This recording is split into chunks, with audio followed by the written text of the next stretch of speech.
Well, hello, internet friends near and far. Welcome to another episode of Parks and Conversation. This is a podcast where we watch an episode of Parks and Recreation, and then we talk about it. And I am Jason, and I'm joined all the way across town by the power of the internet by my friend Jeremy. Say hello, Jeremy. Oh, hey, how's it going? It is going so well. We are back into the normal weather of the Pacific Northwest, and I every day am looking for dry socks because it rains so much. And I love it. We were just talking about Legend of Zelda: Breath of the Wild off air, as it were, and now I feel like you're just hunting around like Linwood and Edmonds, like there's just drop zones of dry socks. Yes, but you mean your house, like in your drawer? I mean, there's I'm like a squirrel with socks. Like I put them places, just hide them all over. Yeah, just in case. Like I do have a pair of socks in my car. In the event that my feet get really wet, and I don't like that feeling. So, yeah, socks are for you what gold is to Ron. Exactly. I don't know how many socks I have. I know how many pounds of socks I have. So, yeah, and listener, if you have not played Breath of the Wild, you should, and then you should run out to the Pacific Northwest and go to Ruby Beach. And you will look at all of these rock formations and you will think, I bet there's Koroks up there on all of the different rock formations. And it's like, if I could have just climbed up there, I bet I'd pick up a rock or swing around some leaves and I would find a little dude who would give me a seed. So it's a magical place. Magical. Jeremy, today we are going to be talking about season 6, episode 5, Gin It Up. Yeah, we are. And this episode is it's got 3 main plot lines. We have Leslie and the recall campaign, and Jam and Dexhart trying to gin up a controversy between her and Donna. And then we also have Tom acting like a crazy person because he's in love with She-Hulk.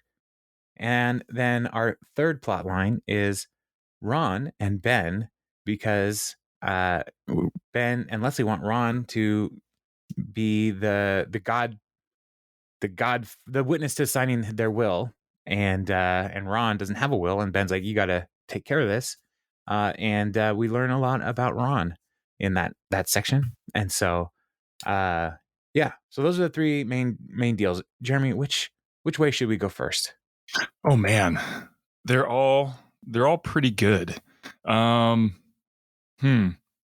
Let's go with Ron. Let's do it.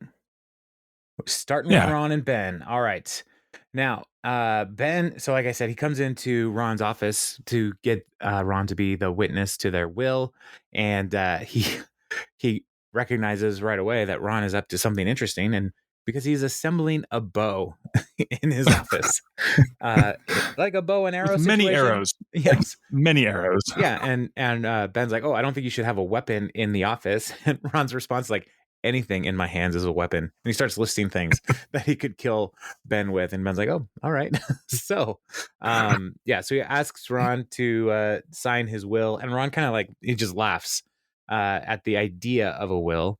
And so he says that he's had the same will since he was 8 years old. And it's essentially, the will says, like, to the man or animal who kills me, you can have all my stuff. And then there's like a weird little symbol system underneath. And Ben's like, what are these symbols? And Ron says, the man who kills me will know. It's like, what is that?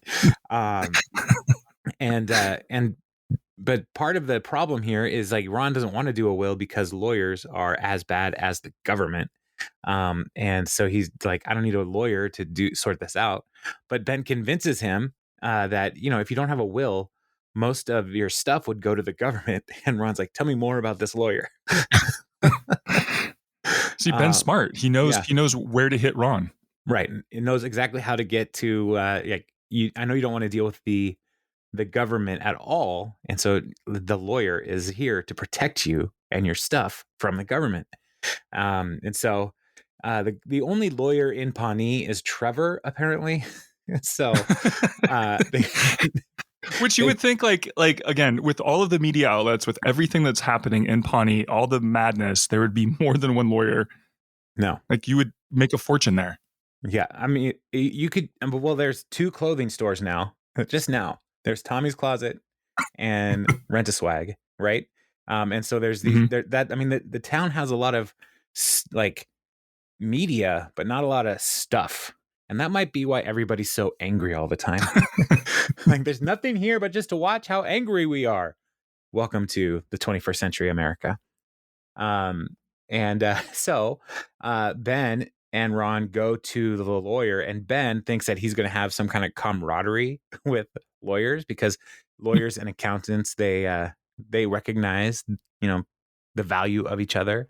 Uh, and and so Ben starts relating to Trevor with puns because that's how he connects to his accountant friends.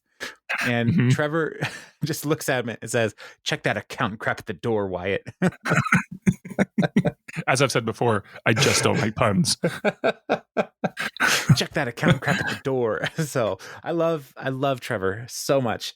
And so they start working out the will and everything, and Ron gives a ballpark figure on a piece of paper, slide it over to Trevor.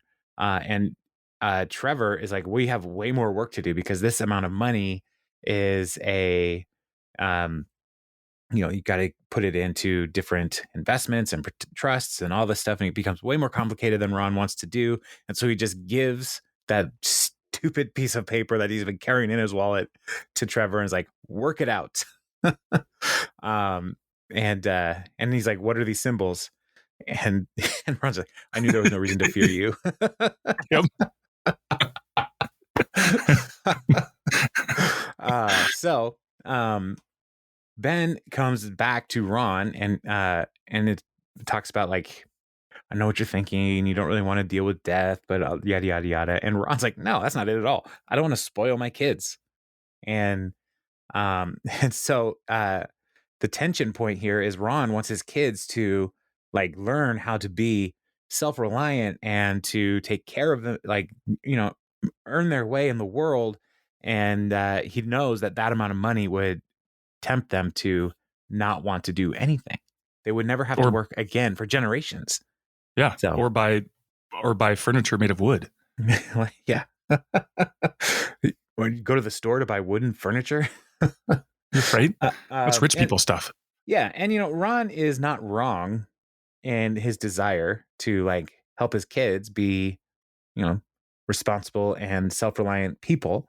But he's Mhm. also, uh, he's not his own person anymore. He's married, he has kids to think about, and so Ben is trying to help him see that you are not spoiling your kids if you take care of them, or you can die, teach your kids a lesson, and leave your fortune to the wild boar who gores you to death. And as Ben's leaving, Ron's like, I would never die to a boar. Wrong again, Ben. So, but he convinced him. And so Ron decides to leave 5% of his fortune to the kids. And Ben sees the amount and finally it's like, this is 5%. And he's like blown away because it's crazy rich money. And so, yeah. And then they also are, so he, in the will, he says he wants to leave his kids to the most important people in his life.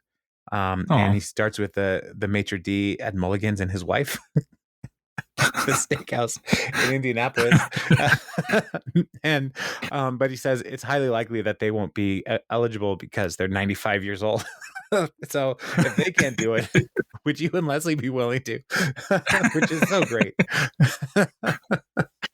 And yeah, and so of course Ben is honored by this, and Leslie, I don't think Leslie would have ever let it go to anybody else. So yeah, I love the Ron and Ben dynamic because we have two very different yeah. people, and every time they are interacting, we are where Ben is a soft liberal man child, and Ron is a strong libertarian minded uh person, man. And so like these two come into contrast so well. So anytime they get to play together in the script. It's like, this is great. This is wonderful. Yeah, and I think that and you know, again, Ron will kind of strong arm Ben in any situation, but Ben also gets to the heart, the root of the issue about the kids and the family, and brings it back to kind of the stuff that Ron kind of glazes over because he doesn't think it's important, but deep down, once it's brought out by Ben, that hey, this is really important. So I think that ultimately it's like, yes, he was wrong about so many things, but the thing that was the most important thing, he was right enough about to make Ron see and change his thinking. Yeah, right. Which, Ron in season 1 is not one to change his opinion or ideas about anything. And so Right. of all the characters in Parks and Rec, as we are walking through, now we're in season 6, Ron has, I think, one of the most interesting growth tracks as a character, because from being a isolated, don't mess with me person, who his best friend still don't talk sometimes, is now like intertwined with these people, even if it is begrudgingly. Right. But he has like legitimate friends, not just workplace proximity associates. So, yeah. So I love Ron in all the ways. So, yeah. So that's their plot line. Anything else we're missing in that first section that we talked about? No. All right. I think you nailed it. All right. Ron has lots of money, basically. Tons of money. Again, he doesn't know how much money he has, but he knows how many pounds of money he has, which is the coolest sentence I've ever heard. So, all right. So do you want to hit the Tom and April line then? Okay. Well, this has something to do with, we have to mention something in the cold open. So we'll do the cold open, then we'll go into the Tom plotline. So Leslie is gaining in some points in the recall polls. Like, she is not as sure thing that she's going to get recalled, and so she's feeling positive. And but the problem is they're running so many attack ads and different ways of bringing her down. And one of them is a recall Leslie Nope farting Leslie doll. So you push, it's like, I'm Leslie Nope, and just the wettest fart that it's just like, wow. The dude from Crazy Ira and the Douche is like remixing farts for them, for these dolls. It's just so gross. So it goes on for so long. Yeah, I love that like when shows like this give room for like the lowest level of humor, to just let it expand and fill the room, much like a fart. Literal toilet humor. Yeah, it's so great. And it's such a smart show so much of the time, I think. And then there's times where it's just like, no, farts are funny. So let it be. Have you ever played with one of those remote control fart machines? No. Do you know what I'm talking about? I do, yeah. Okay. So we bought one for my dad for his birthday, because why wouldn't we? And and so, but my friend Brian and I, we were out hanging out, and we went to Safeway, and we were going to play a game. And the game was, you have to put this in your pocket and just walk around, and the other person will have the remote. So it's like just walking around, and then all of a sudden, like, there was a wide range of randomized fart noises. So you'd be we were in high school, so you just walk by somebody and just like, it could be a little squeaker, or it could be like I'm pretty sure you pooped yourself. So yeah, it was pretty amazing. Those are fun. I highly recommend them. So there's a video online that you should look it up sometime. Leslie Nielsen is one. He is very, very, very funny person. If you've never looked him up, listener, was in Airplane, Naked Gun, and he started off as a serious actor, but then got into some comedy stuff. But one of his favorite things was a remote control fart machine. And there's some videos online of him doing like very serious press junket interviews where he just lets like he triggers them, and then the person like is like doesn't know what to do with it because he plays it so straight. Oh my word. And again, this is a fantastic story by me with no actual any kind of anything to back it up, but just look it up. It's amazing. Leslie Nielsen was an absolute treasure. Absolutely. Yeah, he was so 100%. great. Very, very funny person. Just like the straightest delivery of the most ridiculous things. Mm-hmm. I loved it. Yeah. Rest in power, Leslie.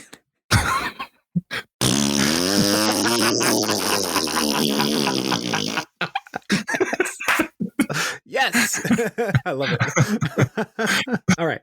So instead of going negative, and because how do you go negative on a "don't recall me" ad? So Leslie has a brilliant idea. There's all these recall nope signs, and so she created question marks and stickers. 10,000. Yeah, 10,000 question mark stickers and don't stickers. And so she wants people to see, like, if there's a recall nope sign, to put a recall nope, put a sticker on it, and then answer the question, don't. And so then Donna is like, why don't you just put don't on all the stickers on all the signs? And she's like, oh yeah, okay. Yeah, let's do that. That's better. And then and April's like, all right, can I have the question mark sticker? She's like, yes. I want to put them on stop signs. And she runs away. Stop. And now for the rest of the episode, there's question marks all over the place. And she puts stickers all over the for what?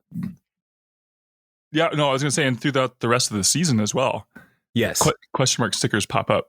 Right. And so she even makes a bouquet of question mark stickers at one point. Like it's so funny. And so I do love that. I want to put them on stop signs. Stop. Stop. Slow children at play.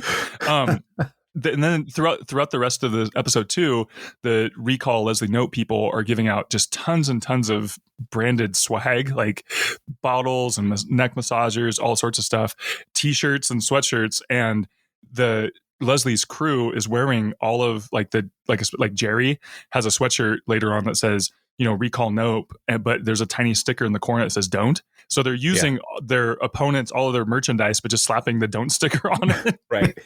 It's probably one of the best visual gags in the entire series, in my opinion. And they don't draw a lot of attention to it. It's just there. It's like, yeah, well, we already have the stickers, so let's go for it. I saw there's a sticker by my kid's elementary school on a stop sign, and it's a protest, I think. I hope. But it's an InfoWars sticker under the stop. So it's like stop InfoWars. Like, I appreciate that. Yeah. I hope I appreciate that. I've seen the one that says stop and it says eating animals. Probably the best stop sign or the best sign sticker graffiti that I've ever seen was back in the 90s, just because to put context around it. And it was, you come to a T intersection and there's the big yellow sign that has the arrows that go left and right. Mm-hmm. Somebody built two stickers that made it look like the Batman symbol, just like the top of the cowl and the bottom of the tail. Yes. And put it. Brilliant. Yeah. That's funny. That is funny. I also like the stop hammer time. We should never stop hammer time. No, but it's just part of the song. Stop. Oh, yeah. Hammer time. Sure. So, yeah. And then I just hammer down the gas pedal. That's how I take it. Just fly right through that school zone. That's right. So Leslie's going to have those stickers. And when we get to after the credits, she's working at the check-in desk and it's totally covered with stickers. Right. And Tatiana Maslany, mm-hmm. She is a guest star on this episode. Listener, you may recognize her from Orphan Black as well as She-Hulk. And so she's a guest, and her name is Nadia, and she is a doctor with Doctors Without Borders, and they are going to do a vaccination clinic in Pawnee because they have more West Nile virus in Pawnee than the actual West Nile region of the world. And so they're trying to help them. And so she's trying to reserve a room, and it's a pretty close shot on April and Nadia, and then it zooms out a little bit. And she's like, "Is he always like this?" And it zooms out a little bit, and there's Tom like just staring and like looking at Nadia with like infatuation. And so he starts talking, and out comes a British accent. And so now he has to do that. And April's reaction is like, yes, I'm here for everything that's happening right now. Yeah, everything. She's like, I'm not going to make any mention of it. I'm not going to try to help. It's like, nope, he's going to do this now.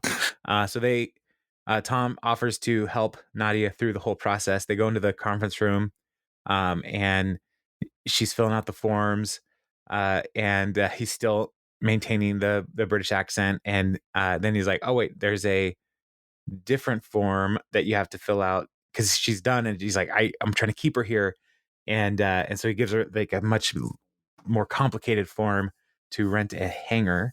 And so it almost sounds made up. Yeah. And so he leaves her to fill out the form, and April's like, what are you doing? So you've gone crazy. and he's like, that's fun. Now I have this accent and I don't know what to do about it. And she's like, well, you're going to do that for the rest of your life? So he comes. You mean she'd marry me? Like that's what he took away from it. Like that's so you're saying there's a chance. And so I think Tom would, like, if he thought he could, like, done. Yeah, I can do this. But he's like, no, you have to figure out a way to make it go away. So he comes back with coffee order and no accent. And she's like, what happened to your accent? He's like, it's weird. It must have been, I had a cold and it gave me an accent, which is the dumbest thing I've ever heard. The old British flu. Yeah. And so, so he tries to, again, try to slow her down with bureaucracy and fruit and DJ Roomba. Guess we gotta make daiquiris now. To make a little bit of a party vibe while she's filling out the paperwork. And then also, as Tom keeps coming back and forth, he keeps changing his clothes, trying to impress her with different wardrobe. And then Nadia finished the rental form, and she's like, oh, you're all crazy. At one point, Tom also says, I'd love to help you with this. I'd come down and I'll do some of the vaccinations. And she's like, oh, are you a doctor? You're like, no. So, yeah, it's all bad. It's all bad. It's all cringy. And it is very funny. So she leaves, and Tom it brings April along they go to the hospital to try to like smooth it over with Nadia. And April, April never wants to do anything, but she also comes along and like actually helps Tom like sort through all of this stuff by representing Tom to Nadia. And they're having a whole conversation about Tom, and he is like frozen in cringe because like April is like telling him the truth. It's like, no, he's weird, but he's really sweet, and like he's like the whole time is like totally like rigor mortis, like he's dying there. And Nadia finally just like, well, he is cute, I'll go out with him. Well, I mean, what the heck, I'm leaving the country. So it's like, I'm going to Rwanda. Right. So it doesn't matter. And April's like, dude, you're so far out of his league, there's literally no pressure. Like you can't lose. Right. So yeah, it is. So now she's going to be in the next couple episodes, one episode at least. Anyway. So I had never seen this actor before this episode. And so then to see, like, I don't know what else she had done before being in this, but she was in Orphan Black, which I've never seen, but I hear it's amazing. It's really good. Yeah. So she plays like four different characters, and they're all very different. And I think she pulls it off really well. Well, I'll have to check it out. But I did really enjoy her in She-Hulk. So I have not seen that yet either. Yeah, it's funny. There are funny things. So she was also in the Perry Mason series. Oh, the one, the gritty Perry Mason series. Yeah, and she was fantastic in it. Like I actually Okay. really I like that show. But yeah, it was a lot more noiry, gritty. But she was really great. So All right. she's strong. And it's kind of funny. This was in the IMDb trivia, but somebody pointed out that she's a Canadian actress, and in Orphan Black, she plays a character with a British accent, and in this one, Tom has a fake British accent. So there you go. Yeah. Synergy, Lemon. Synergy. I do wonder though if he defaulted to that because of like uh having a British accent, because there are so many times like where you encounter somebody from India and like I don't know about you, and this may sound very insensitive what I'm about to say, but there are times where I encounter somebody who looks like they are from India, but then I'm expecting an Indian accent, and then a British accent comes out of their mouth. I'm like, Mm-hmm. oh, Mm-hmm. like that wasn't exactly what I was expecting, because British colonialism, yada yada yada. A lot of Indian people Yeah, live in imperialism. England, Yeah. and so like those, like the range of accents are, you never know what you're going to get. But then also, like the new prime minister of the UK is of Indian descent, and he has a British accent, and so it's like, what? I don't. Okay, so I don't know. Broken brain. Yeah, it just goes to say you can't judge a person by By their their accent. accent. Sometimes Yeah, they're that old fake. chestnut. sometimes you got to run out an airplane hangar, and name your fake airline JetBlue Ivy, because why not? Right, which is one of the things where it's like, yes, this lady, she would love Tom. Well, even in the beginning, when going back to when she first introduces herself to, or tries to get the spot at the park, and April's like, "Oh, sorry, there's a new rule. We only give it out to witches' covens and people who do slip and slide competitions. Which one are you?" Like super sarcastically, and then she just fires right back, "Oh, the slip and slide competition." April's like, "Oh, seriously?" It's like, no, how would you even judge that? So it's so great. Like just stride for stride. She's great. She's like matching all of these personalities so well. Right. Yeah. She's a great brief addition to this series. So, Yeah. yeah. Is the next episode where they play the hunting video game? Oh man, I love that episode. Anyway, so that's the Tom and April and Nadia line. So let's jump Yeah. over to Leslie working the recall situation. And she is at in the council chambers with just the meeting of the council. And Jam and Dexart are stopping all of her bills, and the other guy, the old man, oh, what's his name? I'm spacing. Milton. Milton's just sleeping through the whole thing. Um, and Hauser doesn't really seem to have any power in controlling their craziness. But Jam and Dexart, they're stopping all of her bills. They're trying to table it for the next time so that she can't do anything, because all they really want to do is prove how ineffective she is, as they are partnering with the recall folks, because they Right. don't And like her. if they take long enough and she gets recalled, then they don't have to deal with any of her bills anymore, or her things that she's trying to pass. So she's frustrated, but then there's trouble with the Parks and Rec Twitter account. Chris comes running in and tells her like somebody may have posted on accident. And then it cuts to Purd outside the outside of City Hall, telling everybody that there is a new scandal, and we're calling it Twitter Watergate until we get a better name for it. So, yeah. And so Jam then is having a press conference talking about all of the terrible things that are happening but not actually saying anything, which is most of the time politicians get up and start moving their mouth. And so, yeah, it is wonderful nonsense what Jam says. But Donna is the one who accidentally tweeted something that was inappropriate.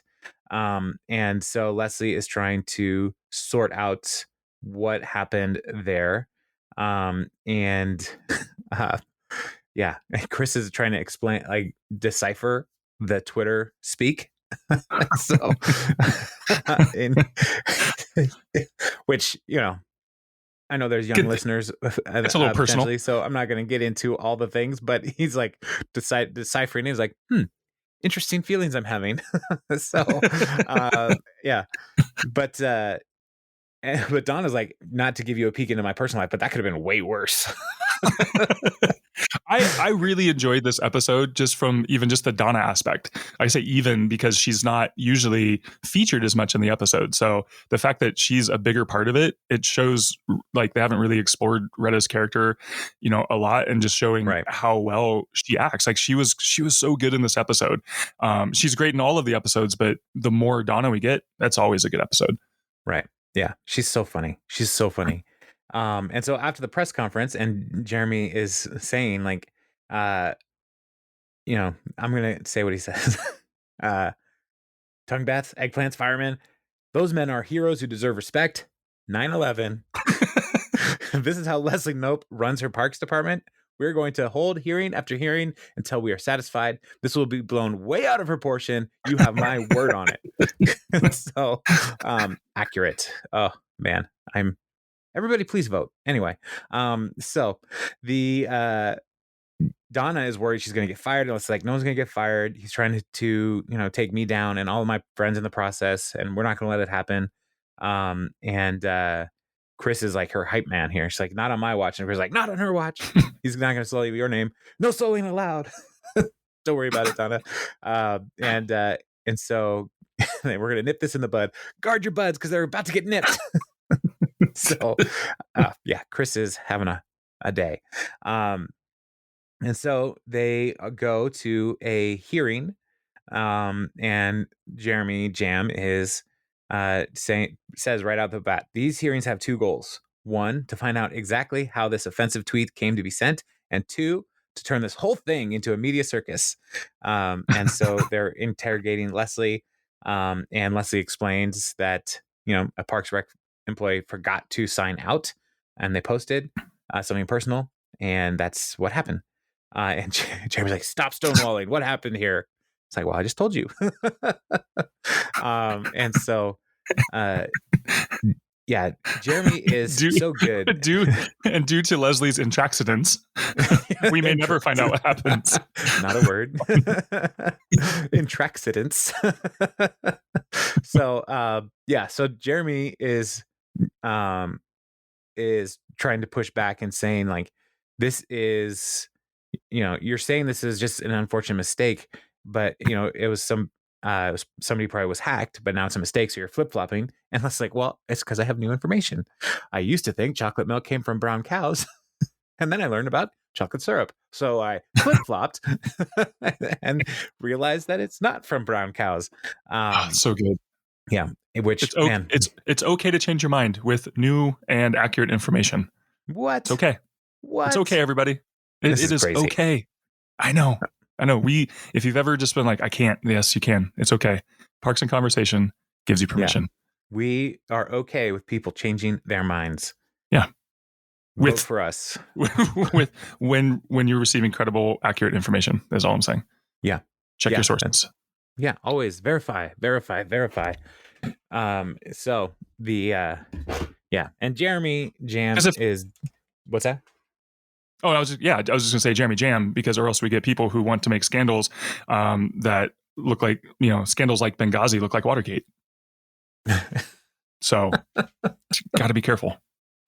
Oh my word.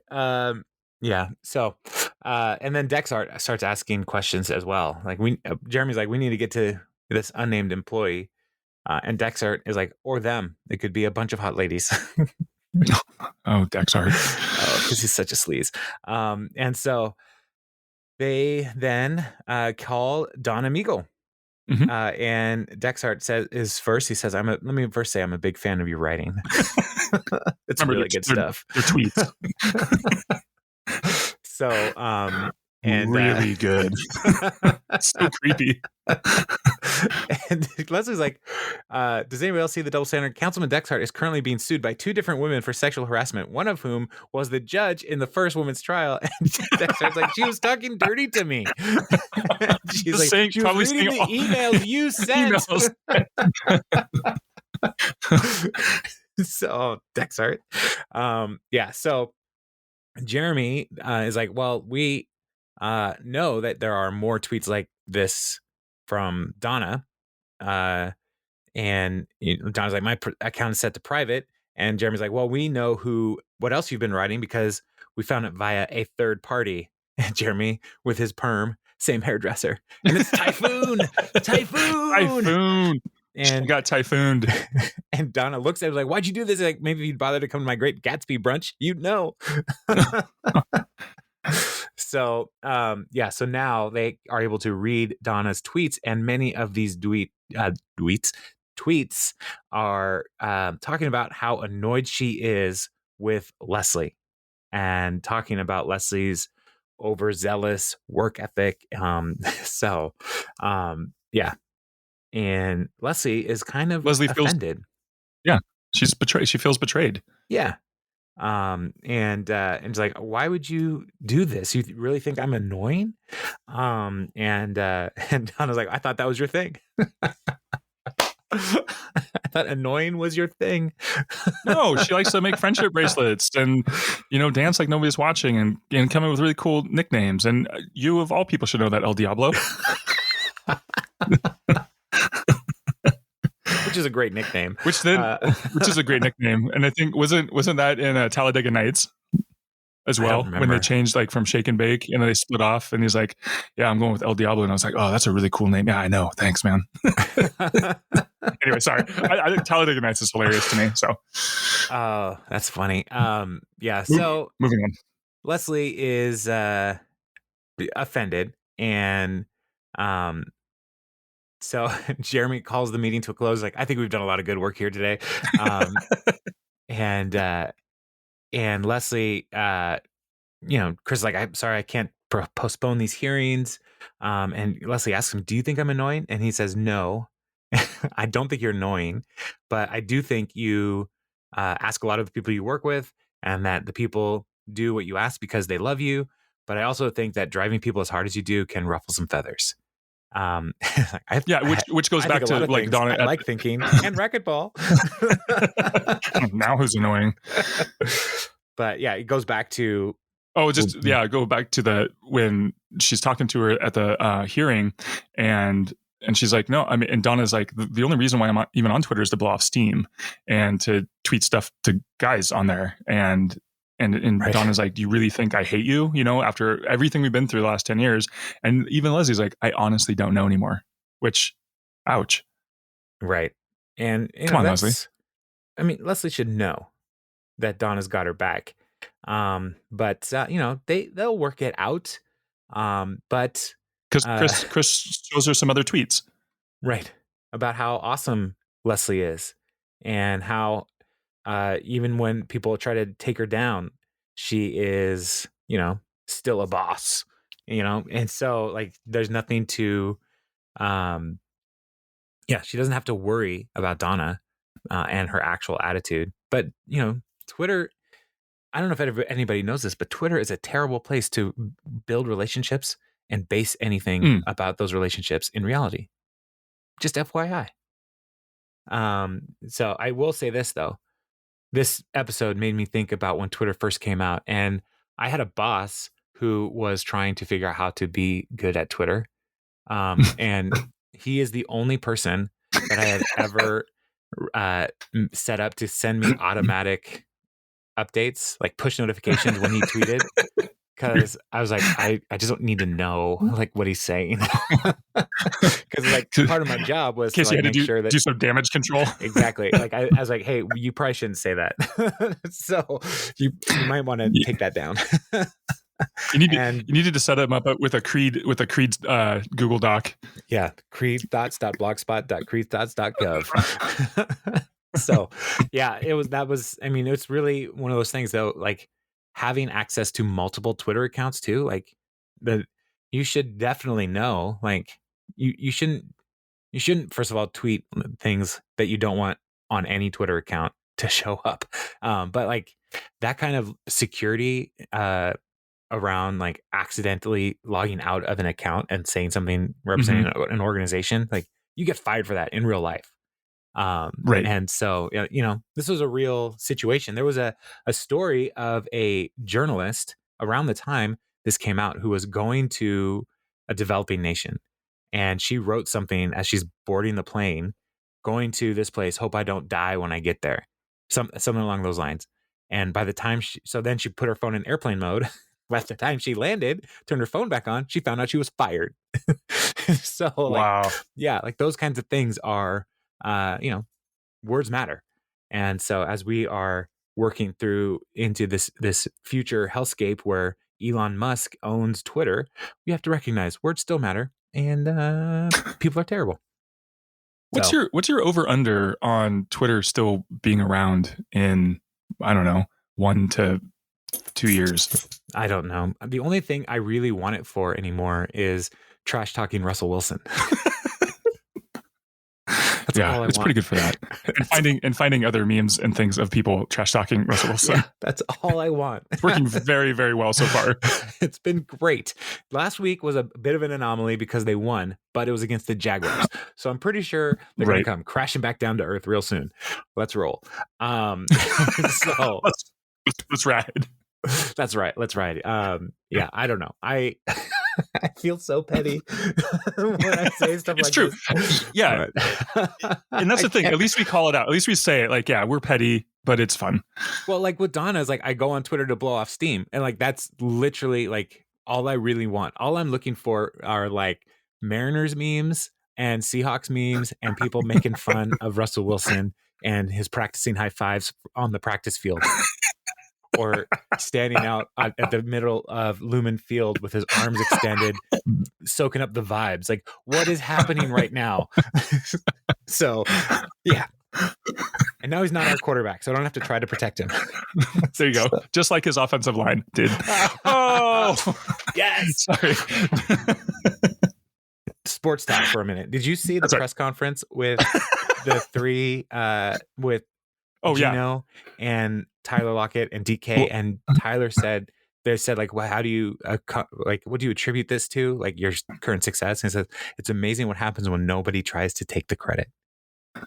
And everyone's like, that's why I think this podcast is so successful. Yeah, I mean, it's amazing, and we barely want to put our names on it. So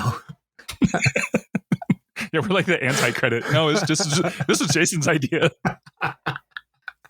Yeah, you did send we're in a group chat, listener Jeremy and myself and my brother-in-law Takashi and my actual brother Ken and my dad. It's a great group. We're in a group chat, basically just like ragging on Russell Wilson and celebrating Seahawks victories. And Jeremy was like, Ken, please do a podcast about the Seattle Sea Dragons. And you're like, which maybe I is an XFL team. And I'm trying to drag you into it. So I know, like, I don't have time to do another podcast. I barely have time to do this podcast. But not that anyone could tell. I spend hours not editing this. Yeah, but it was, it's one of those things where it's like there are times where, all you got in this world is sports and blowing off steam. And that's a great place for Twitter. So, yeah. So Leslie and Donna, they make up, and then they refuse to participate in any other hearings because they don't need to. They're going to keep doing their thing and governing the way they're supposed to. So but I do love when they go back into a hearing. And Jeremy Jam says, everyone take your seats so this witch hunt may proceed as scheduled. Speaking of, where are the witches? And so, but they're just like, we're out of here. We're not going to participate in any of this. And as they're leaving, Typhoon is there. He's like, Donna, quit punishing me. I miss you. And she's like, Typhoon, or should I say Norman, his real name. So that's a own on Typhoon, who betrayed her. Typhoon will come back later. Yeah, he will. As a hairdresser for Ron. Tell me more about Eurotrash. I love it. And then later on an airplane with Gregory. Do you have any regrets? Thousands. Yeah. But this is a fun episode. It's a great. I really like this episode. We get some growth with Ron. We get some Tom being crazy, and April being supportive, and Donna and Leslie coming together, turning the witch hunt on its head. So good. And some purd for Twitter Watergate.